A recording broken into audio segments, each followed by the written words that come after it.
Hello everyone, welcome to all of you in my YouTube channel Law for All। आज हम discuss करेंगे flow chart introduction to public international law, जिसमें sources, subject, scope and objectives की बात होगी।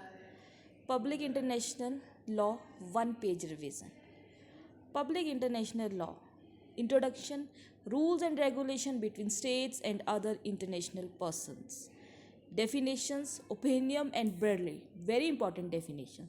According to opinion, law between civilized state based on consents.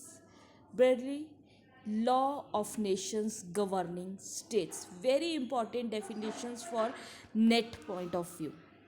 Nature, public international law का nature universal है, dynamic है, most important no central authorities. Main subjects matter जो include होते हैं public international law में, स्टेट्स की बात होती है, इंटरनेशनल ऑर्गेनाइजेशंस की बात होती है and main focus over a individuals.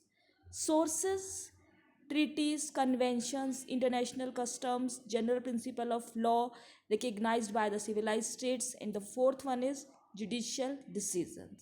Scope, human rights में स्कोप है, इंटरनेशनल ट्रेड में, law of sea, air and diplomatic relations. Objective of public international law, it protect human rights, ensure justice among states, promote friendly relationship between the states, and maintain international peace and security. So 1 page revision of introduction to public international law.